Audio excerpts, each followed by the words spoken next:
नमस्कार, रोशन भव सिटी हलचल में आप सभी का स्वागत है। सबसे पहले आपको बताते हैं कि उत्तर प्रदेश के लखीमपुर खीरी में जो घटना घटी है, किसानों के साथ जो अत्याचार हुआ है, जो हिंसा उनके साथ हुई है, उसको लेकर पंजाब और चंडीगढ़ में रोष देखने को मिला है। सबसे पहले आपको बताते हैं, मोहाली में किसानों द्वारा रोष प्रदर्शन निकाला गया, नारेबाजी की गई और मोहाली उपायुक्त कार्यालय के बाहर यह प्रदर्शन हुआ और मोहाली उपायुक्त को ज्ञापन सौंपकर मांग की गई है कि दोषियों को शीघ्र सजा दिलाई। लखीमपुर खीरी की घटना के विरोध में किसानों ने मोहाली के डीसी कॉम्प्लेक्स के बाहर शांतिपूर्वक धरना प्रदर्शन किया। धरने में पहुंचे किसानों ने पहले 2 मिनट का मौन रखकर हादसे का शिकार हुए किसानों को श्रद्धांजलि अर्पित की गई और केंद्र सरकार यूपी की योगी सरकार की आलोचना करते हुए जिम्मेदार व्यक्तियों के खिलाफ सख्त कार्रवाई करने की मांग की। बाद में राष्ट्रपति के नाम एडीसी कोमल गर्ग को ज्ञापन सौंपा गया। किसानों ने ज्ञापन में मांग की है कि मृतक परिवार को 3-3 करोड़ की राशि, एक सदस्य को नौकरी और जिम्मेवार व्यक्तियों को गिरफ्तार करने का मांग की है। किसानों का आरोप है कि बेशक लखीमपुर खीरी घटना पर घटी है, लेकिन उसकी पटकथा पहले ही तैयार हो चुकी थी। उसकी कड़ियां पिछले कई सालों से जोड़ी जा रही थी। भाजपा के केंद्रीय राज्य मंत्री अजय मिश्रा का विवादित बयान हो या फिर हरियाणा के सीएम मनोहर लाल खट्टर का अड़ियल रवैया हो, लखीमपुर खीरी में मचे बवाल की यह सब ताना बाना बुनने में अहम कड़ियां हो सकती हैं। यह पटकथा तैयार हुई है। किसानों ने कहा कि केंद्र सरकार के मंत्रियों की तीखी बयानबाजी से इस आंदोलन को सदा ही उकसाने का काम किया गया है। प्रदर्शन करना या काले झंडे दिखाना ये किसानों का अधिकार है, जबकि लोकतंत्र में हर किसी को विरोध प्रदर्शन करने की इजाजत है। फिर विरोध करने वाले किसानों पर गाड़ियां चढ़ा दी जाना और फायरिंग की जाना, इसकी कड़ी आलोचना की जानी चाहिए और जितनी आलोचना की जाए वह कम है। और इसी घटना को आगे बढ़ाते हुए चंडीगढ़ में भी किसानों ने विरोध प्रदर्शन दिखाया है। रोष किसानों में देखने को मिला है। चंडीगढ़ उपायुक्त कार्यालय के बाहर भी रोष प्रदर्शन किया गया और उपायुक्त को ज्ञापन सौंपकर दोषियों के खिलाफ सख्त कार्रवाई करने की मांग की गई है। उत्तर प्रदेश के लखीमपुर खीरी की घटना से पंजाब में भी सियासत गर्मा गई है और पंजाब में लोगों में रोष व्याप्त है। पूरे राज्य में जगह जगह प्रदर्शन हो रहे हैं। इस घटना के विरोध में चंडीगढ़ में भी समर्थकों द्वारा प्रदर्शन किया गया। चंडीगढ़ में डीसी ऑफिस के सामने किसानों ने प्रदर्शन किया और उनके इस प्रदर्शन के दौरान पुलिस के साथ खूब खींचातान और धक्का मुक्की भी हुई। इस दौरान वहां पर आए किसान समर्थकों का कहना है कि उत्तर प्रदेश में जो घटना हुई है वह काफी निंदनीय है। इस पर किसानों को न्याय मिलना चाहिए। इसी के साथ साथ किसानों को न्याय मिलना ही चाहिए और हरियाणा के मुख्यमंत्री मनोहर लाल खट्टर के उस बयान की भी निंदा की है, जिसमें मुख्यमंत्री मनोहर लाल खट्टर ने कहा था कि अपने 400-500 लोग डंडे के साथ खड़े कर दो और जैसे के साथ तैसा व्यवहार करो। इसको लेकर किसान समर्थकों में काफी रोष देखने को मिल रहा है। हालांकि बाद में प्रदर्शन कर रहे इन सभी प्रदर्शनकारियों को पुलिस ने हिरासत में ले लिया। और उत्तर प्रदेश की लखीमपुर खीरी की घटना के बाद पंजाब कांग्रेस ने भी मोर्चा खोल दिया है। पंजाब कांग्रेस के अध्यक्ष नवजोत सिंह सिद्धू और कई विधायकों के साथ पंजाब के राज्यपाल के आवास स्थान के बाहर गए, वहां पर धरना प्रदर्शन किया। 1 घंटे के प्रदर्शन के बाद पुलिस ने इन सभी नेताओं को हिरासत में ले लिया। लेकिन हैरत की बात यह रही कि पंजाब कांग्रेस के नेताओं ने एकजुटता दिखाते हुए किसानों के पक्ष में आवाज एक बार फिर बुलंद की है। लखीमपुर खीरी की घटना के विरोध में पंजाब कांग्रेस के प्रधान नवजोत सिंह सिद्धू और पंजाब यूथ कांग्रेस के अध्यक्ष वीरेंद्र ढिल्लों समेत कई कांग्रेसी विधायकों ने सोमवार सुबह पंजाब राजभवन के बाहर धरना शुरू कर दिया। करीब 1 घंटे चले इस धरने के बाद चंडीगढ़ पुलिस ने सिद्धू और उनके साथ धरना दे रहे अन्य नेताओं को हिरासत में ले लिया। सोमवार सुबह सिद्धू, ढिल्लों और अन्य विधायक राजभवन के बाहर पहुंचे और उन्होंने लखीमपुर में किसानों की हत्याओं के विरोध में योगी सरकार के खिलाफ जोरदार नारेबाजी शुरू कर दी। इसके बाद सभी नेता राजभवन के सामने धरने पर बैठ गए। उनकी मांग थी कि किसानों की हत्याओं में दोषी केंद्रीय मंत्री के बेटे को गिरफ्तार किया जाए। इसके साथ ही उन्होंने हरियाणा के मुख्यमंत्री मनोहर लाल खट्टर की ओर से हाल ही में दिए गए भड़काऊ बयान का हवाला देते हुए उनकी भी गिरफ्तारी की मांग की है। चंडीगढ़ में चला अमृत महोत्सव समाप्त हो गया है। रविवार को साइकिल रैली निकाली गई। सेक्टर 17 में कई प्रतियोगिताएं भी की गई और इस अवसर पर प्रतियोगिता में विजयी रहे बच्चों को, युवाओं को पारितोषिक देकर सम्मानित भी किया गया। पूरे देश में आज़ादी का अमृत महोत्सव मनाया जा रहा है। इसी कड़ी में चंडीगढ़ में पिछले 1 सप्ताह से आज़ादी का अमृत समारोह मनाया जा रहा है, जिसके तहत अलग अलग कार्यक्रम कराए जा रहे हैं, जिसका यानी कि रविवार को समापन हुआ। इस समापन के दौरान चंडीगढ़ के सुखना लेक में सुबह सुबह एक साइकिल रैली निकाली गई, जिसे पंजाब के राज्यपाल व चंडीगढ़ के प्रशासक बनवारी लाल पुरोहित ने हरी झंडी दिखाकर रवाना किया। इस दौरान चंडीगढ़ नगर निगम के मेयर रविकांत शर्मा, कमिश्नर अनिदिता मित्रा, डीजीपी प्रवीण रंजन, एसएसपी कुलदीप चाहल के अलावा चंडीगढ़ नगर निगम के पार्षद भी मौजूद रहे। अमृत महोत्सव के दौरान विभिन्न कार्यक्रम आयोजित हुए, जिसमें कई पेंटिंग कंपटीशन, कचरे से आर्ट बनाना, स्वच्छता अभियान के अलावा इसके अंतिम दिन लोगों को साइकिल चलाने के लिए प्रेरित भी किया गया। रविवार का दिन था, इसके बावजूद इस साइकिल रैली में काफ़ी संख्या में युवाओं ने भाग लिया। बहुत ज़्यादा बेस्ट लगा। वैसे हम रूटीन में एक साइकिल के ग्रुप में हैं और हम डेली राइड्स करते हैं, डेली 35, 40, 50 हमारे डेली, और वीकेंड्स में हम ज़्यादा भी करते हैं और हम इंजॉय करते हैं और हम हर इवेंट इंजॉय करते हैं। पर आज का इवेंट भी बहुत बेस्ट लगा और यहाँ पे हमें रिफ्रेशमेंट मिली, वहाँ बहुत ज़्यादा अच्छा लगा। मैं अपने दोनों बच्चों को लेके आई हूँ। सर बहुत बढ़िया लगा। पहले तो बचपन में करते थे, फिर एकदम बड़े हो गए, छूट गया सब, और अब जब दोबारा से साइकिल के साथ जुड़े हैं तब इतना मज़ा आता है साइकिल करने का, पूरा बचपन याद आ जाता है। हाँ, जब कोरोना काल था तभी मैंने साइकिल गिरी का पता चला किसी फ्रेंड के थ्रू, और तब मैंने ज्वाइन करा। मतलब बहुत अच्छा ग्रुप है, तो रोज़ राइड्स होती है। मेरी ये सेकंड राइड है वैसे, but it is good. Chandigarh में सफाई मित्र सम्मान समारोह भी आयोजित हुआ। सेक्टर 18 स्थित टैगोर थिएटर में यह कार्यक्रम हुआ, जहां पर पंजाब के राज्यपाल और चंडीगढ़ के प्रशासक बनवारी लाल पुरोहित मुख्य अतिथि के रूप में शामिल हुए और सफाई मित्रों को सम्मानित किया। पंजाब के गवर्नर और चंडीगढ़ के प्रशासक बनवारी लाल पुरोहित ने सेक्टर 18 में टैगोर थिएटर में रविवार को आयोजित सफाई मित्र अमृत सम्मान समारोह में सफाई मित्रों और फ्रंटलाइन वर्करों को सम्मानित किया। उन्होंने कहा कि महात्मा गांधी ने स्वच्छता को अत्यधिक महत्व दिया है और नागरिकों से व्यक्तिगत स्वच्छता अपनाने और आसपास की स्वच्छता को सुनिश्चित करने का भी आह्वान किया है।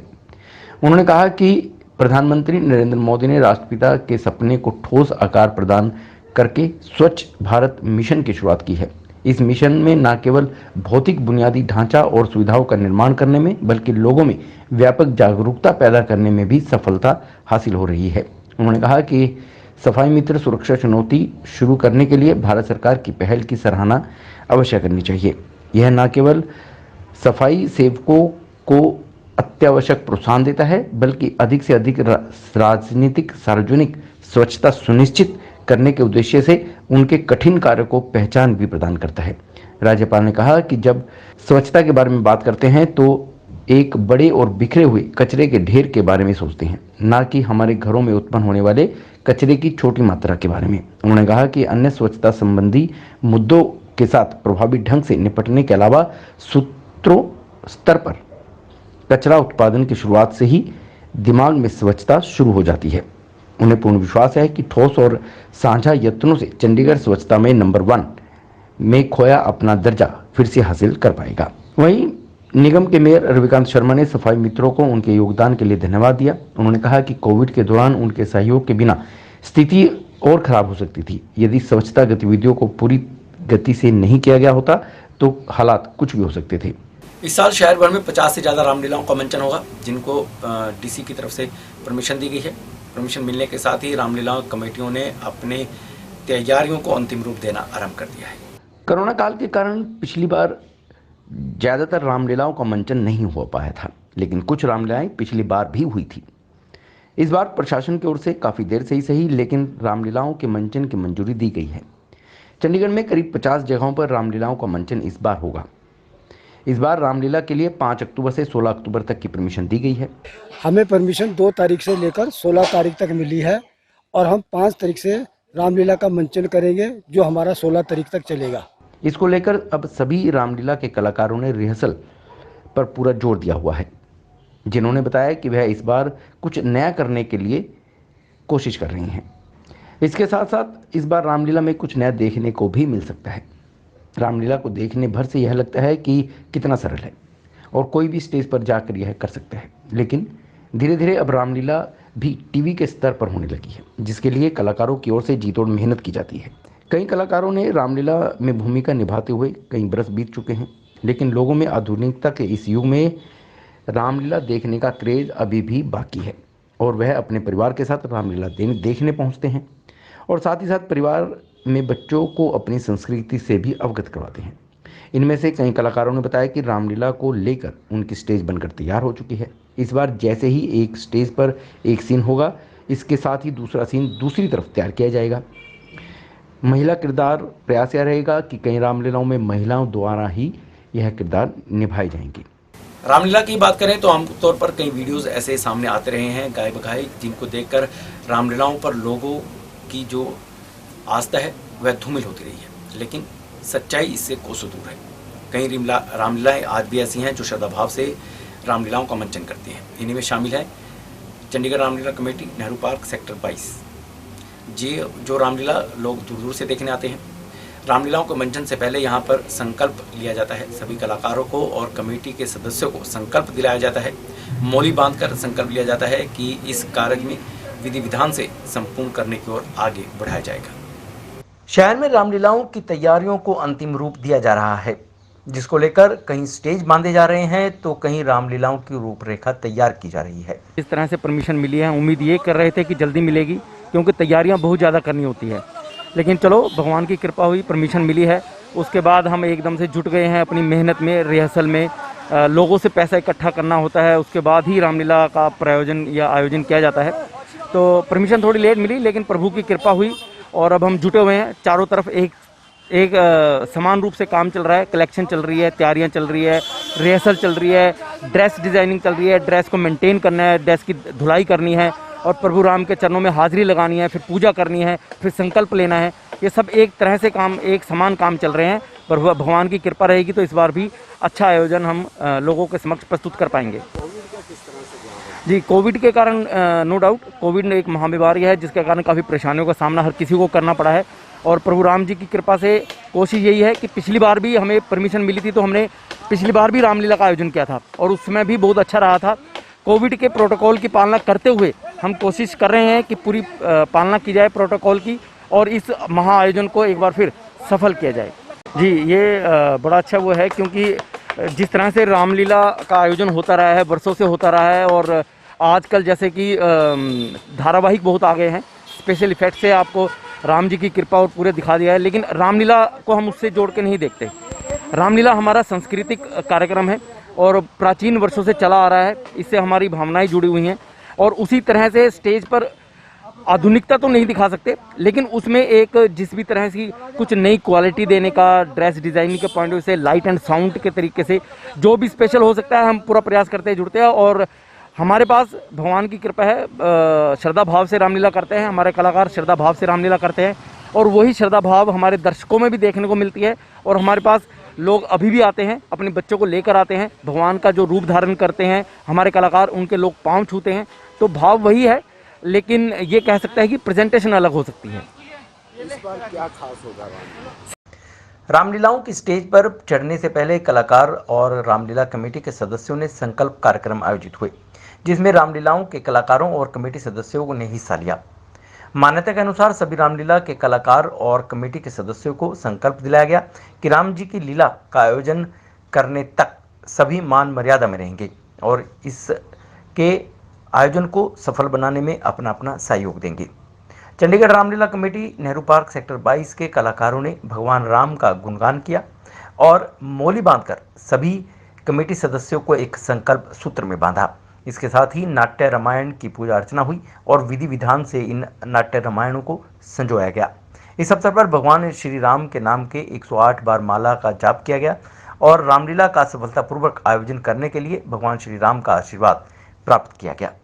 जय राम, श्री राम जय राम, जय जय राम, श्री राम जय राम, जय जय राम, श्री राम जय राम, जय जय राम, श्री राम जय राम, जय जय राम, श्री राम जय राम, जय जय राम, श्री राम जय राम, जय जय राम, श्री राम जय राम, जय जय राम, श्री राम जय राम, जय जय राम, श्री राम जय राम, जय जय राम, श्री राम जय राम, जय जय राम, श्री राम जय राम, जय जय राम, श्री राम जय राम, जय